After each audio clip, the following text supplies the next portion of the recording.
नमस्कार दोस्तों, ये कहानी अगर आप अंत तक सुनते हो तो आपको सच में डर का एहसास होने वाला है। यह बात करीब 2 साल पुरानी है, जब मेरे चाचा अचानक हमारे घर रहने आए थे। वो हमारे परिवार से कुछ समय से दूर थे, लेकिन उनके अचानक आने का कारण हमें समझ नहीं आया। उनका चेहरा हमेशा थका हुआ और परेशान सा लगता था। मैंने माँ से पूछा, चाचा इतने उदास क्यों लगते हैं? माँ ने बस इतना कहा, उनके साथ कुछ बुरा हुआ है, लेकिन वो बात नहीं करना चाहते। उनके चेहरे की उदासी मेरे मन में अजीब सी बेचैनी पैदा कर रही थी। पहले कुछ दिन तो सब कुछ सामान्य रहा, लेकिन धीरे धीरे मैंने महसूस किया कि चाचा रातों में अजीब हरकतें करने लगे हैं। एक रात मैं पानी पीने के लिए उठा तो देखा कि चाचा बाहर बरामदे में अकेले बैठे हुए कुछ बड़बड़ा रहे थे। मैंने पास जाकर पूछा, चाचा इतनी रात को यहाँ क्या कर रहे हैं? उन्होंने मेरी तरफ देखा, लेकिन उनकी आंखों में अजीब सा डर और गुस्सा था।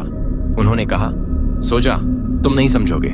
चाचा के आने के बाद घर में छोटी छोटी अजीब घटनाएं होने लगीं। कभी रात को खिड़कियां अपने आप खुल जाती, तो कभी दीवार पर परछाई सी दिखती। पहले हमने सोचा कि यह सब हमारा वहम है, लेकिन एक दिन जब मैं गिरदारिया में अपने कमरे में पढ़ाई कर रहा था, तभी दरवाजा खुद ब खुद बंद हो गया। हवा का कोई झोंका भी नहीं था, फिर भी दरवाजे की जोरदार आवाज से मेरी धड़कनें तेज हो गईं। मैंने दरवाजे को खोला, लेकिन बाहर कोई नहीं था। चाचा का व्यवहार भी अब और ज्यादा अजीब होने लगा था। वो दिन भर अपने कमरे में बंद रहते और रात को घर के चारों ओर घूमते। मैंने एक रात उन्हें खिड़की से देखा। वो अंधेरे में किसी से बात कर रहे थे, लेकिन वहां कोई नहीं था। उनकी आवाज बदल गई थी, कभी तेज, कभी धीमी। ऐसा लगा जैसे वो किसी से बहस कर रहे हों। यह देखकर मेरे रोंगटे खड़े हो गए। मैंने तुरंत माँ को बताया, लेकिन माँ ने कहा, उनके साथ मत उलझो, उन्हें अकेला छोड़ दो। उनकी बातों से ऐसा लग रहा था जैसे माँ को भी डर लग रहा हो। अगली सुबह मैंने चाचा के कमरे में झांकने की कोशिश की। कमरा बेहद ठंडा था और दीवारों पर किसी के नाखूनों के गहरे निशान थे। मैं ये देखकर दंग रह गया। चाचा ने मुझे पीछे से आवाज दी, क्या देख रहे हो? उनकी आवाज इतनी भारी और डरावनी थी कि मैं कांप गया। मैंने कुछ नहीं कहा और तुरंत वहां से भाग गया। उस दिन के बाद मुझे यकीन हो गया कि घर में कुछ तो बहुत गलत हो रहा है। उस रात मुझे एक सपना आया। मैंने देखा कि चाचा एक पुराने खंडहर में खड़े हैं और उन्हें किसी ने जंजीरों से बांध रखा है। उनकी आंखें लाल थीं और वो किसी से रहम की भीख मांग रहे थे। मैंने सुना कि कोई गहरी डरावनी आवाज में कह रहा था, तूने जो किया उसकी सजा मिलेगी। मैं चिल्लाया, चाचा, लेकिन मेरी आवाज जैसे कोई सुन नहीं पा रहा था। तभी मैं जाग गया और देखा कि पसीने से लथपथ हूं। सपना इतना सच लग रहा था कि मैं सो नहीं सका। सुबह मैंने चाचा को देखकर कहा, चाचा आपके साथ क्या हो रहा है? आप हमें बताइए, शायद हम मदद कर सकें। लेकिन उन्होंने मुझे नजरअंदाज कर दिया। उनका चेहरा अब और ज्यादा खौफनाक लगने लगा था। उनकी आंखें अंदर धंस गई थीं और उनकी त्वचा जैसे मुरझा गई हो। माँ और पिताजी भी अब उनके अजीब बर्ताव से डरने लगे थे। घर का माहौल हर दिन और डरावना होता जा रहा था। उस शाम मैंने हिम्मत करके चाचा के कमरे में घुसने की कोशिश की। जब वो बाहर थे, कमरे में एक पुरानी डायरी पड़ी थी। डायरी के पहले पन्ने पर लिखा था, मैंने जो किया उसकी मुझसे माफी मत मांगो। मैंने उसे कभी नहीं छोड़ा। यह पढ़ते ही मेरे हाथ कांपने लगे। मैं समझ गया कि चाचा ने अपने अतीत में कुछ ऐसा किया है जिसकी सजा उन्हें अब मिल रही है। अगली सुबह माँ ने हमारे गांव के एक प्रसिद्ध पुजारी को घर बुलाया। पुजारी का चेहरा गंभीर था, जैसे वो पहले से ही जान चुके हों कि मामला कितना खतरनाक है। उन्होंने घर में कदम रखते ही कहा, यहाँ बहुत भारी ऊर्जा है। किसी ने अपने साथ कुछ ऐसा लेकर आ रखा है जो अब पूरे घर को खत्म कर सकता है। उनकी बात सुनकर माँ रो पड़ी और पिताजी का चेहरा सफेद पड़ गया। मैंने पुजारी को चाचा की हालत के बारे में बताया तो उन्होंने कहा, हमें तुरंत उनका कमरा देखना होगा।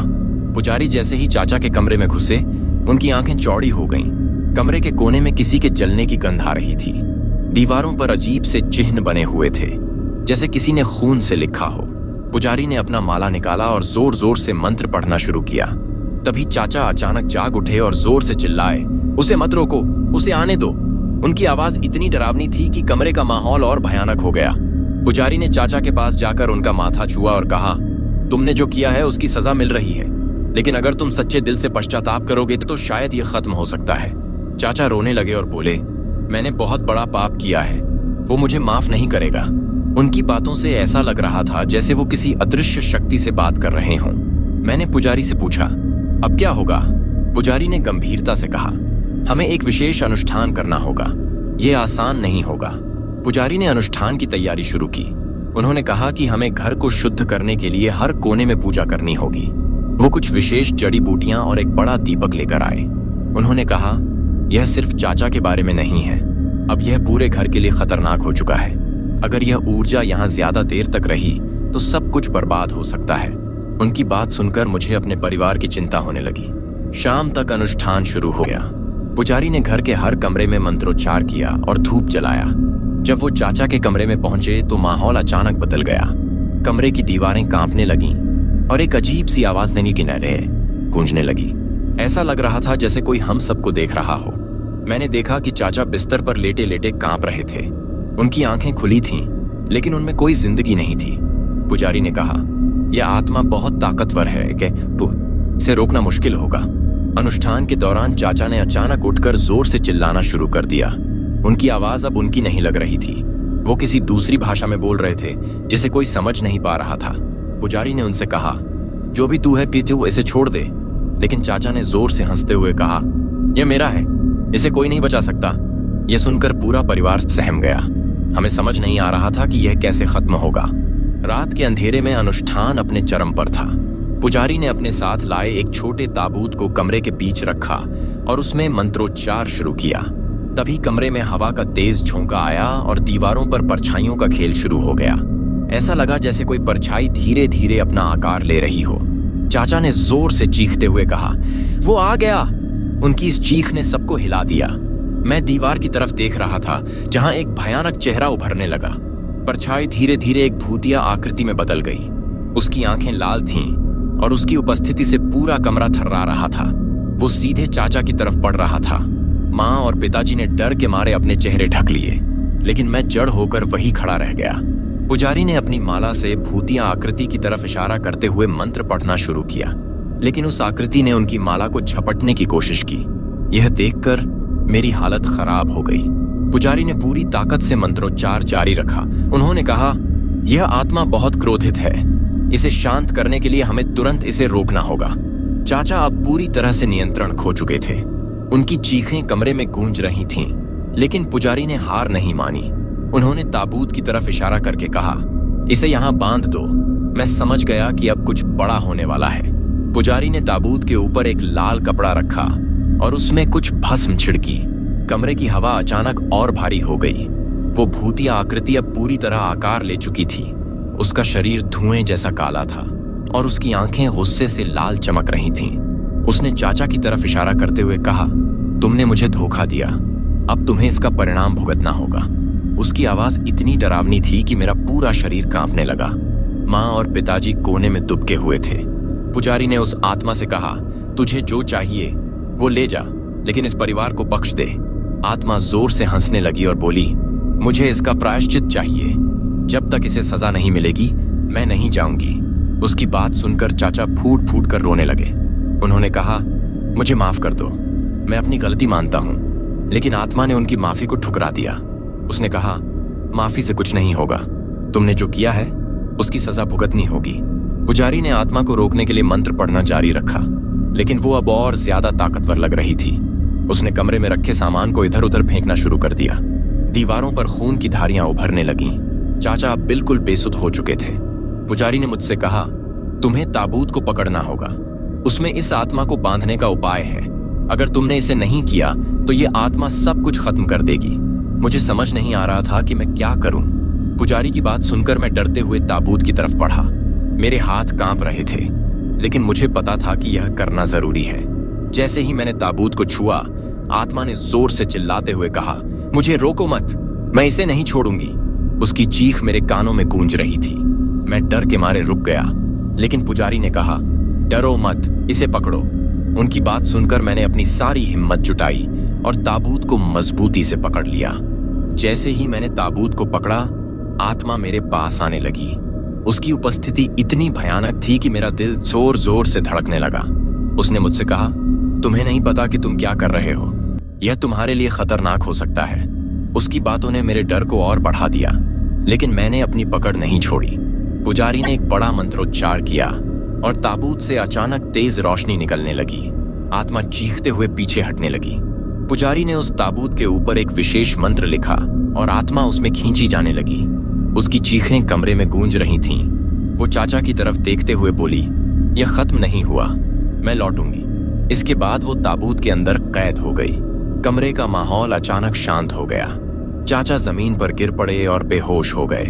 मैंने राहत की सांस ली, लेकिन पुजारी ने कहा, यह सिर्फ शुरुआत है, हमें इसे हमेशा के लिए खत्म करना होगा। अनुष्ठान खत्म होने के बाद चाचा को होश आया। वो बहुत थके हुए और कमजोर लग रहे थे। पुजारी ने उनसे कहा, अब तुम्हें अपनी गलती के बारे में सबको बताना होगा। अगर तुमने ऐसा नहीं किया तो यह आत्मा फिर वापस आ सकती है। चाचा ने सबके सामने अपने पापों का खुलासा किया। उन्होंने कहा, मैंने अपने लालच में कई गलतियां की। मैंने उस व्यक्ति के साथ धोखा किया जो मुझ पर भरोसा करता था। उसकी मौत मेरी वजह से हुई और अब उसकी आत्मा मुझे सजा देने आई है। चाचा की बात सुनकर माँ और पिताजी रोने लगे। उन्होंने कहा, तुमने जो किया है वो माफ करने लायक नहीं है, लेकिन अब हमें इसे खत्म करना होगा। पुजारी ने कहा, तुम्हें अपने पाप का प्रायश्चित करना होगा। यह आत्मा तब तक शांत नहीं होगी जब तक तुमने अपने किए का बदला नहीं चुकाया। चाचा ने रोते हुए कहा, मैं जो भी करूंगा, बस मुझे और मेरे परिवार को बचा लो। पुजारी ने कहा कि ताबूत को एक सुरक्षित जगह ले जाकर विशेष अनुष्ठान के जरिए नष्ट करना होगा, लेकिन यह काम आसान नहीं होगा। उन्होंने कहा, तुम सबको तैयार रहना होगा, यह आत्मा फिर भी हमें रोकने की कोशिश कर सकती है। उनकी यह बात सुनकर मेरी हिम्मत डगमगाने लगी, लेकिन अब कोई और रास्ता नहीं था। हमें इसे खत्म करना ही था। पुजारी ने हमें ताबूत को लेकर एक दूरस्थ स्थान पर जाने को कहा, जहां इस आत्मा को हमेशा के लिए नष्ट किया जा सकता था। हम सब डरते हुए वहां पहुंचे, एक सुनसान जगह जहां कोई नहीं रहता था। पुजारी ने कहा, यह जगह इस आत्मा के लिए सही है, अब हमें इसे पूरी तरह खत्म करना होगा। जब हम ताबूत के पास खड़े थे तो अचानक हवा में गड़गड़ाहट सी होने लगी। ऐसा लगा जैसे आसपास की सभी चीजें डर से कांपने लगी हों। ताबूत को लेकर जैसे ही हम आगे बढ़े, अचानक से अंधेरे में किसी के पैरों की आवाज आई। हमारी धड़कनें तेज हो गईं और पुजारी ने मंत्रोच्चार करना शुरू किया। तभी ताबूत से निकलती हुई एक डरावनी छाया ने हमें घेर लिया। आत्मा के शब्द गूंजने लगे, तुम मुझे नहीं हरा सकते। उसने हम सबको डराने के लिए हवा में हर चीज को पलट दिया। मैंने महसूस किया कि सब कुछ उस एक आत्मा के हाथ में था। हम और अधिक घबराने लगे, लेकिन पुजारी ने कहा, तुम सब डरो मत, विश्वास रखो। पुजारी ने अपने मंत्रों की ताकत से उस आत्मा को ताबूत के अंदर खींचने की कोशिश की, लेकिन वो आत्मा और भी ज्यादा गुस्से में आ गई। उसकी आवाज जैसे गहरी, डरावनी गूंज में बदल गई। तुम मुझे नहीं रोक सकते, उसने कड़े शब्दों में कहा, और उसकी शक्ति से ताबूत को जोर से धक्का लगा। मैं डर के मारे कांपने लगा, लेकिन पुजारी ने जोर से एक अंतिम मंत्र पढ़ते हुए ताबूत को पूरी तरह से जमीन में गाड़ दिया। अचानक सब शांत हो गया। आत्मा की आवाज नहीं आई और ताबूत जमीन में समा गया। ताबूत को गाड़ने के बाद सब कुछ शांत हो गया था, लेकिन हम सब पर गहरी बेचैनी छाई हुई थी। पुजारी ने कहा, यह अभी खत्म नहीं हुआ है। आत्मा को अपना प्रायश्चित नहीं मिला था और यह हमेशा के लिए शांति नहीं पा सकती। उसने हमें समझाया कि आत्मा ने जिन पापों का फल भुगतना था वो उसे मिलेगा। फिर उसने ताबूत पर एक अंतिम मंत्र किया और एक तेज रोशनी चमकी। अचानक उस जगह पर एक ठंडी हवा बहने लगी, जैसे आत्मा को उसके कृत्यों की सजा मिल रही हो।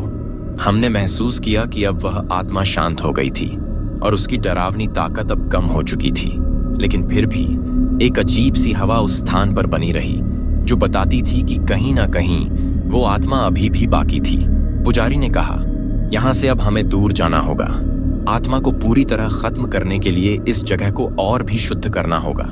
हम सब चुपचाप उस स्थान से लौट आए, लेकिन मेरे मन में एक सवाल था, क्या हम वाकई उस आत्मा को नष्ट कर पाए हैं? गांव लौटने के बाद हमारे घर का माहौल बदल गया था। चाचा धीरे धीरे ठीक होने लगे, लेकिन वह गहरे सदमे में थे। उन्होंने कहा, मैं अब समझता हूं कि मैंने क्या किया था। उस आत्मा ने मुझे और मेरे परिवार को एक खौफनाक सजा दी थी, लेकिन मैं जानता हूं कि मैं इसे कभी नहीं भूल सकता। पुजारी ने हमें बताया कि हमें घर को फिर से शुद्ध करना होगा और इसके बाद चाचा को अपने पापों का प्रायश्चित पूरी तरह से करना होगा। लेकिन क्या सचमुच वो आत्मा पूरी तरह खत्म हो चुकी थी? यह सवाल हमेशा हमारे दिलों में रहेगा। कुछ दिन बीत गए और चाचा अपनी पुरानी आदतों से बाहर आकर सामान्य जीवन जीने की कोशिश करने लगे थे, लेकिन घर में अब भी एक अजीब सा खौफ था। कभी कभी मैं चुपके से उन कमरों में जाता जहां ताबूत को रखा गया था और मुझे लगता था कि कोई मुझे देख रहा है। एक रात जब मैं अकेला था, मैंने अपनी आंखों के कोने से कुछ देखा।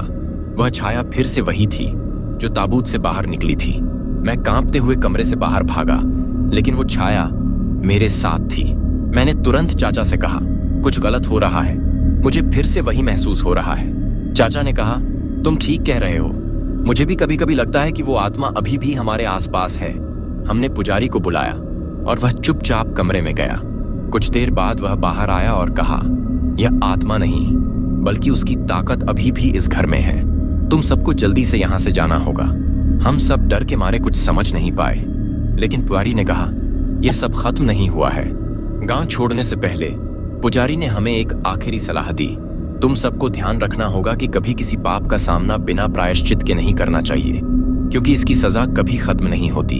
उसकी बातें हमारे दिलों में गहरी उतर गईं। हम सब डर के मारे गांव से निकल गए, लेकिन एक सवाल हमारे मन में हमेशा रहेगा, क्या हम कभी उस आत्मा से पूरी तरह मुक्त हो पाएंगे? हमने गांव छोड़ दिया था, लेकिन कुछ अजीब सा महसूस कर रहे थे। चाचा के साथ हम एक नए शहर में चले गए, जहां हम सोचते थे कि अब हमें शांति मिलेगी, लेकिन वहां भी हमें एक असामान्य एहसास हुआ। हर रात कुछ आवाजें आती थीं, जैसे कोई हमें पुकार रहा हो। एक दिन चाचा ने कहा, तुम्हें लगता है कि हम अब सुरक्षित हैं? ये सवाल मेरे दिमाग में गूंज रहा था। क्या हम सचमुच बच चुके थे या आत्मा अभी भी हमारे पीछे थी? चाचा और मैं धीरे धीरे यह महसूस करने लगे थे कि हमारे आसपास कुछ और हो रहा था। चाचा ने कहा, शायद हमने जो किया उसकी कीमत हमें हमेशा चुकानी पड़ेगी। हम दोनों उस पुराने घर को लेकर बहुत घबराए हुए थे और एक दिन हमने फैसला किया कि हम फिर से उस जगह पर वापस जाएंगे जहां ताबूत को गाड़ा गया था। हमें विश्वास था कि वहां जाकर हम कुछ नई जानकारी प्राप्त कर सकते हैं जो हमें शांति दे सके। हम रात के समय ही उस स्थान पर पहुंचे। वह जगह अब बिल्कुल सुनसान थी और वहां जाने से एक गहरी उदासी और डर का एहसास हो रहा था। जब हम ताबूत की जगह पहुंचे तो देखा कि वह जमीन फिर से उखड़ी हुई थी। ताबूत का कोई निशान नहीं था, लेकिन हवा में एक अजीब सी महक थी। अचानक जैसे ही मैंने अपनी आंखें बंद की, मुझे वही डरावनी आवाजें सुनाई दीं। मुझे लगा कि आत्मा अब भी हमारे आसपास है और शायद वह हमसे बदला लेने आई थी। हमने पुजारी से संपर्क किया और उसे स्थिति के बारे में बताया।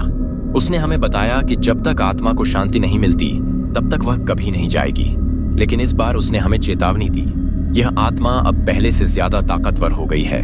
अगर तुम सचमुच इसे समाप्त करना चाहते हो तो तुम्हें अपनी जान को दांव पर लगाना होगा। उसके शब्दों ने हम दोनों को सन्न कर दिया। क्या हमें फिर से वही खतरनाक स्थिति का सामना करना होगा? पुजारी ने हमें एक तरीका बताया जिसमें हम आत्मा को पूरी तरह से खत्म कर सकते थे, लेकिन इसके लिए हमें एक पुरानी पूजा विधि का पालन करना था। यह विधि बहुत खतरनाक थी और इसमें समय भी बहुत लग सकता था। हम दोनों डर के साथ तैयार हुए, लेकिन यह जानते हुए कि इस बार हमें अपनी पूरी कोशिश करनी होगी। हम सब कुछ छोड़कर उस स्थान पर फिर से लौटे जहां दूध काढ़ा गया था। जब हम उस स्थान पर पहुंचे तो हमने देखा कि एक अजीब सी रात थी। बादल घने हो गए थे और वातावरण में एक गहरी सन्नाटा था। पुजारी ने हमें पूजा शुरू करने का इशारा किया। जैसे ही हमने पूजा विधि शुरू की, अचानक से चारों ओर से खौफनाक आवाजें आने लगीं। वह आत्मा हमारी ओर बढ़ने लगी थी। पुजारी ने अपनी शक्ति लगाकर मंत्रोच्चार किया, लेकिन आत्मा ने उसका मुकाबला करना शुरू कर दिया। यह लड़ाई बहुत खतरनाक हो चुकी थी। आत्मा की ताकत अब और भी खतरनाक हो चुकी थी। वह हवा में फैलने लगी और उसकी गुस्से से भरी आवाज हमें बुरी तरह डराने लगी। पुजारी ने कहा, यह आत्मा अब केवल शांति के बजाय बदला चाहती है। हम सब एकजुट हो गए, लेकिन आत्मा ने हम पर हमला करना शुरू कर दिया। चारों ओर अंधेरा हो गया और हवा में बर्फीली ठंडक महसूस होने लगी। अचानक हमने देखा कि आत्मा ने पुजारी को पकड़ लिया था और उसकी ताकत पूरी तरह से उसका दम घोंटने लगी थी। हमने पुजारी को बचाने की कोशिश की, लेकिन आत्मा की ताकत इतनी प्रचंड थी कि हम सब बेबस हो गए। पुजारी की आंखों में डर था, लेकिन उसने हमें अंतिम सलाह दी, तुम सब अब तक सचेत हो। आत्मा से लड़ने का तरीका यही है कि तुम्हें खुद को शुद्ध करना होगा। हमने कोशिश की, लेकिन अब हमें महसूस हो रहा था कि शायद हम हार चुके हैं। आत्मा की पकड़ इतनी मजबूत थी कि हम कुछ भी नहीं कर पा रहे थे। अचानक बाकी जैसे ही पुजारी ने अंतिम मंत्र उच्चारा, आत्मा के अंदर एक भयंकर हलचल हुई। उसकी आवाज में घबराहट महसूस हो रही थी, जैसे वह जानती थी कि अब उसका अंत आ गया है। वह गुस्से में चिल्लाई, तुम मुझे खत्म नहीं कर सकते। लेकिन तभी एक जबरदस्त रोशनी चमकी और आत्मा की शक्ति समाप्त हो गई। पूरी जगह में शांति लौट आई। हमने महसूस किया कि आत्मा अब चुप हो चुकी थी, लेकिन उसके बाद कुछ देर तक हम अपनी सांसों को वापस पा रहे थे, जैसे हम एक गहरी खौफनाक लड़ाई के बाद बच गए हों। जब शांति लौट आई तो हमने सुनी थी एक गहरी सांस ली। लगता था जैसे वर्षों का भय अब खत्म हो चुका था। पुजारी ने हमें बताया कि आत्मा अब पूरी तरह से नष्ट हो चुकी थी और हम सुरक्षित थे। लेकिन मैं नहीं जानता था कि क्या हम सचमुच अब सुरक्षित थे। क्या इस आत्मा ने हमें छोड़ दिया था या फिर वह हमसे बदला लेने के लिए इंतजार कर रही थी। पुजारी ने हमें यह समझाया कि एक बार आत्मा को शांति मिल जाए तो वह अपना बदला पूरा नहीं कर पाती। हम घर लौट आए थे, लेकिन अब भी हम उस भयानक घटना से उबर नहीं पाए थे। चाचा ने कहा, तुम जानते हो, हमने कभी नहीं सोचा था कि हमारे साथ ऐसा होगा। वह बहुत उदास थे और यह समझ पा रहे थे कि जिस गहरी मुसीबत में हम फंसे थे वह केवल हम नहीं बल्कि हमारे पूरे परिवार को तबाह कर सकती थी। चाचा के साथ अब हमें महसूस हो रहा था कि हमें सिर्फ आत्मा से लड़ने की जरूरत नहीं थी, बल्कि खुद की गलतियों को भी सुधारने की आवश्यकता थी। कुछ दिन बाद जब हम घर के अंदर थे, मैंने महसूस किया कि घर में एक अजीब सी शांति है। न तो डर था, न ही कोई भूतिया आवाज। मैं चाचा के पास गया और कहा, क्या तुम महसूस कर रहे हो? सब कुछ शांत है, जैसे कोई खतरा नहीं हो। चाचा ने मेरी ओर देखा और कहा, हाँ, ऐसा लगता है कि हम अब मुक्त हो गए हैं। लेकिन इस अनुभव ने हमें यह सिखाया कि जीवन कभी भी स्थिर नहीं होता और हमें अपने अतीत से जूझने के बजाय आगे बढ़ना चाहिए। वक्त बीत गया और हम अपनी जिंदगी में धीरे धीरे आगे बढ़ने लगे। लेकिन कभी कभी रात को जब सब सो जाते, मुझे वो पुरानी घबराहट महसूस होती थी। मुझे वो डरावनी आवाजें सुनाई देती और मैं फिर से उसी आत्मा का चेहरा देखता। क्या सच में वो आत्मा खत्म हो गई थी या फिर वह किसी और रूप में हमारे साथ थी? मैंने एक दिन चाचा से पूछा, क्या तुमने भी कभी ये महसूस किया? चाचा चुप रहे, लेकिन उनकी आंखों में वही डर था जो पहले था। अब मैं समझने लगा था कि यह कहानी केवल डर के बारे में नहीं थी, बल्कि हमारे अंदर की कमजोरियों और पापों के बारे में भी थी। आत्मा ने हमें यह दिखाया था कि जो हमसे पहले गलतियां हुई उन्हें हमें भुगतना पड़ा। लेकिन चाचा ने एक दिन कहा, हमारे पास एक मौका था उसे सुधारने का, और हमने किया। अब हमें जो मिला है वह है शांति। हम दोनों ने यह तय किया कि अब हम कभी भी अपने अतीत को नहीं भुलाएंगे, लेकिन भविष्य में कदम रखने से पहले हम अपने दिलों को पूरी तरह से शुद्ध करेंगे। वह घर, वह स्थान और वह आत्मा हमें हमेशा याद रहेगी।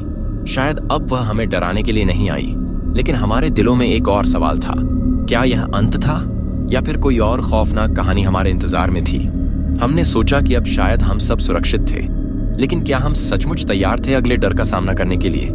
हम इस सोच में डूबे हुए थे जब एक दिन चाचा ने कहा, शायद हमें इस समय को चुपचाप जीना चाहिए।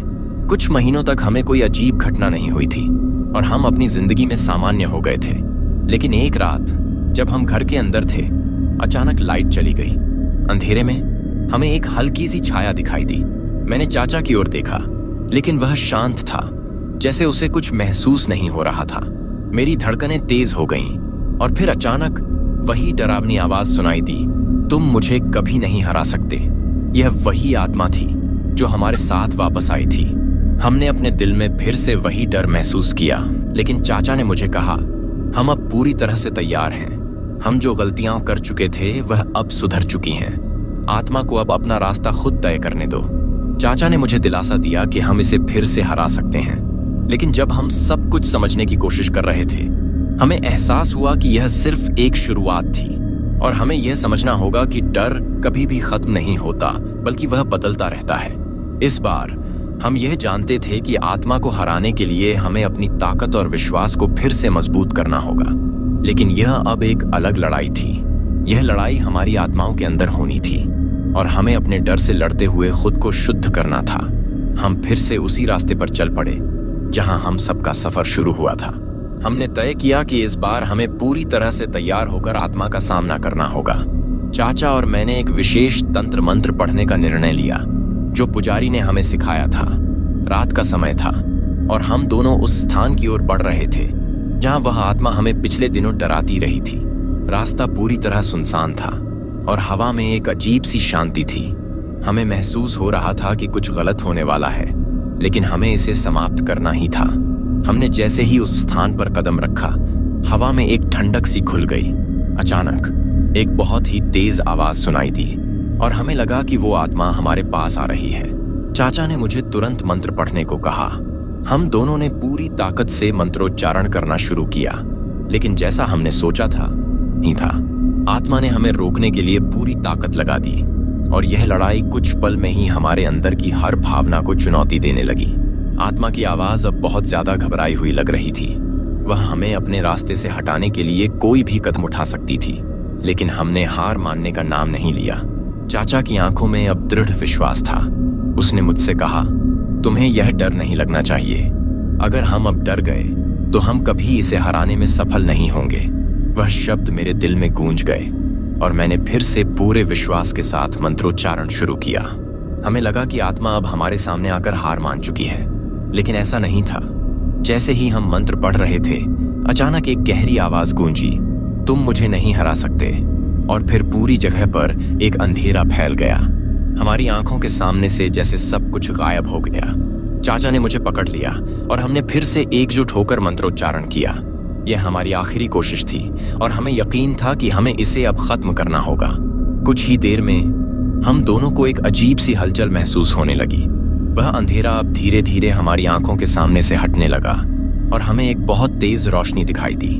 अचानक से वही आत्मा हमारे सामने प्रकट हुई, लेकिन इस बार वह बहुत ही कमजोर दिख रही थी।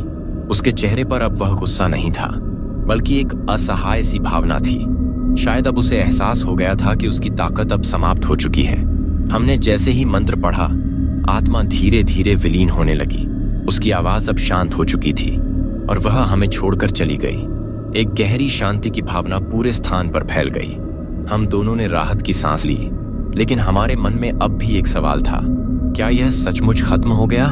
हमने महसूस किया कि अब हमें अपने डर को पूरी तरह से खत्म करने के लिए और अधिक लड़ाई करनी होगी। यह लड़ाई शायद कभी खत्म न हो, लेकिन हम तैयार थे।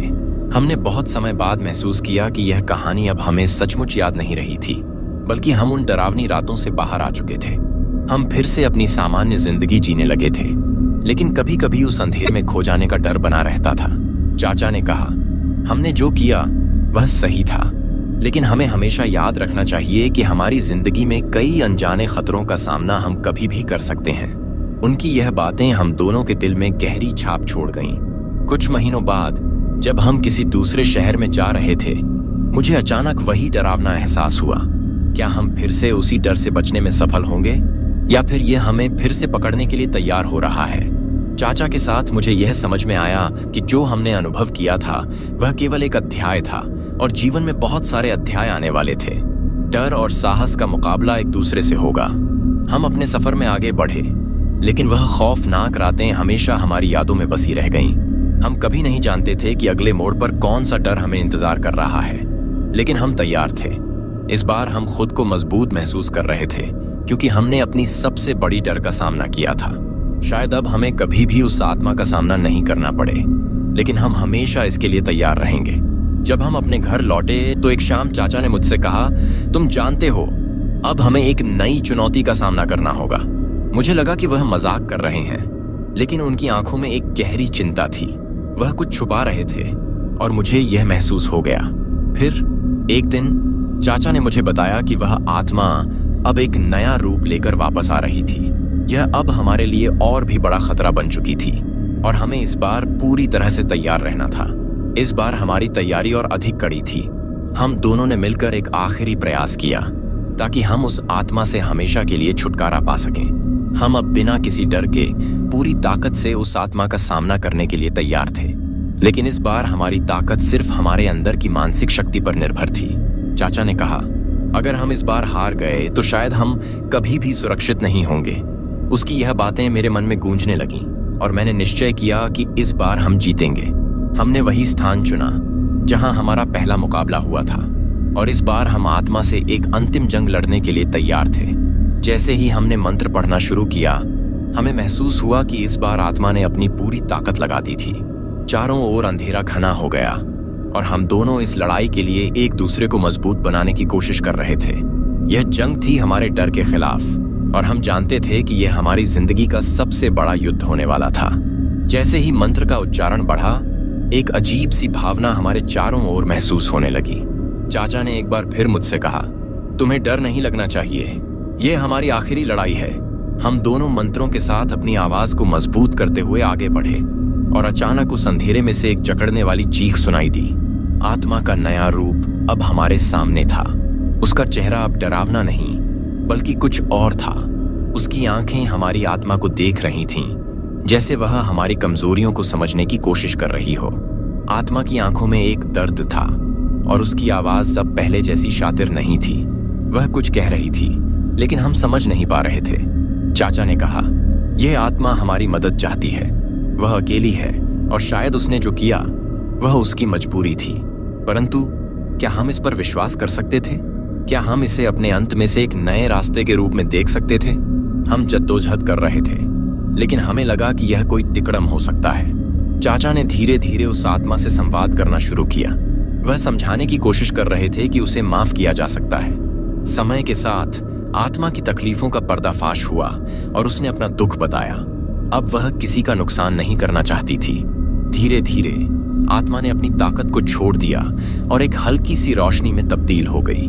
उस पल में हमने महसूस किया कि कभी कभी किसी भी आत्मा के पीछे छुपा दर्द भी एक कारण हो सकता है। हमने आत्मा को पूरी तरह से शांत कर दिया था और अब वह हमारे सामने एक हल्की रोशनी में बदल चुकी थी। चाचा ने मुझे बताया, यह अब कोई खतरा नहीं है। यह आत्मा हमारी मदद से खुद को शांति दे चुकी है। मुझे राहत की एक गहरी सांस आई, लेकिन साथ ही यह महसूस हुआ कि इस अनुभव ने मुझे बहुत कुछ सिखाया है। अब हमें अपने जीवन को फिर से सही रास्ते पर लाना था, क्योंकि जो हुआ वह हमारी मजबूरी नहीं बल्कि हमारी आंतरिक शक्ति का परिणाम था। हम दोनों चुपचाप उस स्थान से लौट आए। रास्ते में चाचा ने कहा, हर डर के पीछे एक गहरी वजह छुपी होती है। उस आत्मा को उसके दुखों से मुक्ति मिली और हमने उसे समझा। जीवन के सबसे कठिन रास्तों पर ही सबसे बड़ी शिक्षा छुपी होती है। हमें अब यह एहसास हो चुका था कि डर और साहस के बीच हमेशा एक संघर्ष होता है और यही संघर्ष हमें जीवन के असली अर्थ को समझने में मदद करता है। हम अपने घर वापस पहुंचे, लेकिन अब हम पहले जैसे नहीं थे। हमारी जिंदगी में एक नया उद्देश्य था। हम नहीं जानते थे कि भविष्य में क्या होगा, लेकिन हमने यह निर्णय लिया कि हम हमेशा तैयार रहेंगे। हम अपनी आंतरिक ताकत से उस किसी भी आत्मा का सामना करेंगे जो हमें डराने की कोशिश करेगी। हम पहले की तरह कमजोर नहीं थे। हम अब एक दूसरे से और खुद से जुड़ गए थे और यह हमारा सबसे बड़ा आशीर्वाद था।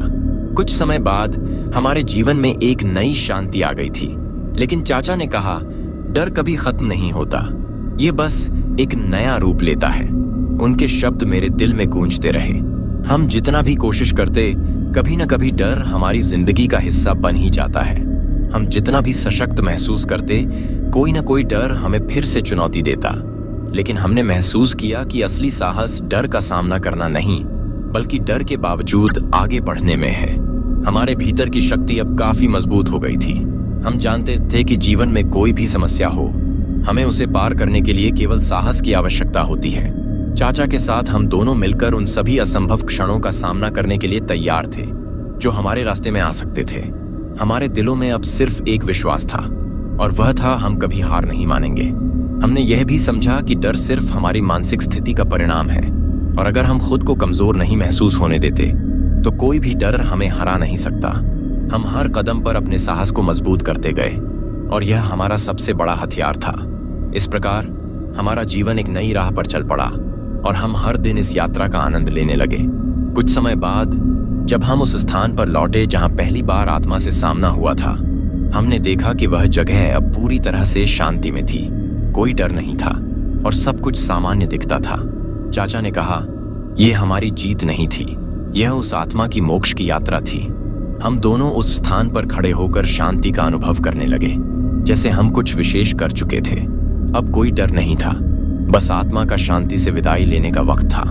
हमने महसूस किया कि आत्मा की यात्रा खत्म हो चुकी थी और अब हम दोनों को अपनी यात्रा पर ध्यान देना था। जीवन के इस अध्याय ने हमें बहुत कुछ सिखाया था, साहस, प्यार और एक दूसरे की मदद की ताकत। चाचा और मैंने एक दूसरे से वादा किया कि हम अपनी जिंदगी को नए दृष्टिकोण से देखेंगे और कभी भी किसी समस्या के सामने हार नहीं मानेंगे। अब हमें एक नई राह मिल चुकी थी और हमने अपने भविष्य को संजोने का निर्णय लिया।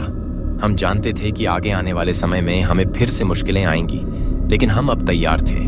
हम जो भी डर महसूस करते वह हमें और भी मजबूत बनाता था, और यही हमसे हमारी सबसे बड़ी जीत का राज था। हमारी कहानी यहाँ समाप्त होती है, लेकिन डर और साहस की यह यात्रा कभी खत्म नहीं होती। आज इस सफर को समाप्त करते हुए मैं चाचा को धन्यवाद देता हूँ। उनकी मदद और समर्थन के बिना हम कभी नहीं इस आत्मा के डर को समाप्त कर पाते।